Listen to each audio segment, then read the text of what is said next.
Operation सिंदूर में भारतीय सेना द्वारा दिखाए गए साहस और बलिदान के प्रति कृतज्ञता प्रकट करने तथा शहीद सैनिकों और नागरिकों को श्रद्धांजलि देने के उद्देश्य से उत्तराखंड प्रदेश कांग्रेस कमेटी रविवार 1 जून को हल्द्वानी में जय हिंद रैली आयोजित कर रही है।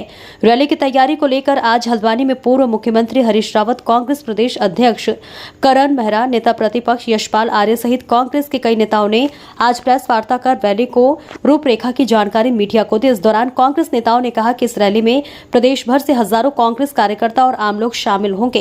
प्रदेश के सभी वरिष्ठ नेता रैली में मौजूद रहेंगे। साथ ही अखिल भारतीय कांग्रेस के वरिष्ठ नेता भी भागीदारी करेंगे। इसके अलावा भारी संख्या में पूर्व सैनिक भी शामिल होंगे। पूर्व मुख्यमंत्री हरीश रावत और कांग्रेस नेताओं ने कहा कि ये रैली कांग्रेस की राष्ट्रव्यापी रैलियों की श्रृंखला का हिस्सा है। कांग्रेस इन रैलियों के माध्यम से सेना के प्रति देश की जनता की ओर से आभार प्रकट करेगी और ऑपरेशन सिंदूर को लेकर कुछ अहम सवाल भी प्रधानमंत्री से पूछेगी। इस दौरान कांग्रेस के प्रदेश अध्यक्ष करण मेहरा ने कहा कि प्रधानमंत्री नरेंद्र मोदी इस सैन्य अभियान का राजनीतिक लाभ उठाने का प्रयास कर रहे हैं। उन्होंने कहा कि जिस तरह से देश के प्रधानमंत्री अमेरिका के राष्ट्रपति के कहने पर सीज फायर कर भारत की जनता के साथ धोखा किया है। केंद्र सरकार अचानक से सीज फायर करके भारतीय सेना को खतरे में डालने का काम किया है और जिन लोगों ने भारतीय सेवा को खतरे में डालने की कोशिश की उनके खिलाफ भी मुकदमा होना चाहिए। देखिए दीपक अधिकारी की रिपोर्ट। यह एक श्रेष्ठ निर्णय है कि देश के 10 प्रमुख स्थानों पर जय हिंद सभाएं पहले चरण और फिर आगे भी बढ़ेंगी और हम सौभाग्यशाली मानते हैं कि इन 10 स्थानों में उन्होंने हमारी हृदय नगरी हल्द्वानी को भी चुना।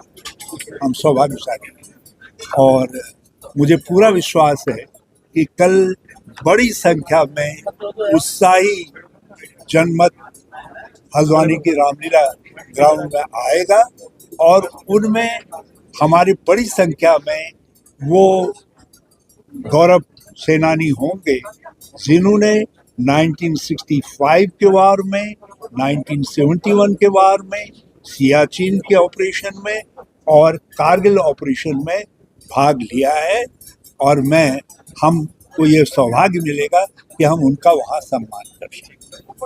संगठन के राष्ट्रीय अध्यक्ष आदरणीय चौधरी साहब इसमें आ रहे हैं। इसमें आदरणीय गुरदीप सप्पल जी, हमारे पूर्व मुख्यमंत्री आदरणीय हरीश रावत जी, आदरणीय पूर्व CLP Pritam Singh ji, CLP leader Yashpal जी, आदरणीय पूर्व अध्यक्ष गोदियाल जी, हमारे प्रभारी जी और सभी वरिष्ठजन रहेंगे। सबसे बड़ी बात है कि इसमें पूर्व सैनिक जिन्होंने वॉर्स में पार्टिसिपेट किया है विभिन्न, वो लोग इसमें बड़ी संख्या में आ रहे हैं।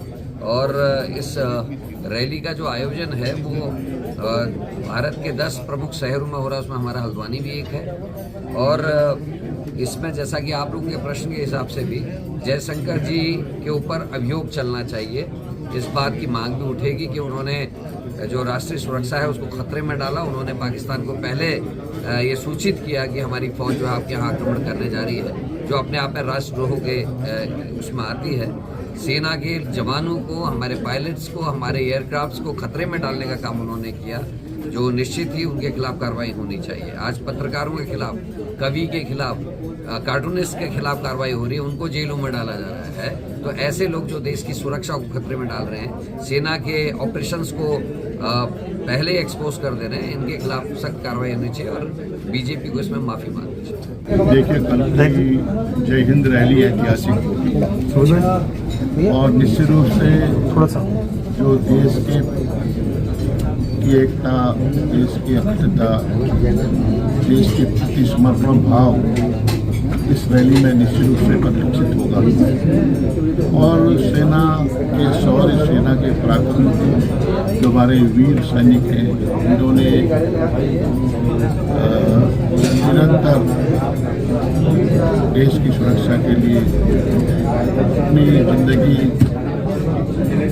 सेना को दिए, देश को दिए, उनका भी सम्मान करेंगे। उनको भी हम नमन करना चाहते हैं। भारी संख्या में हमारे पूर्व सैनिक पूरे उत्तराखंड से इसमें प्रतिभाग करेंगे।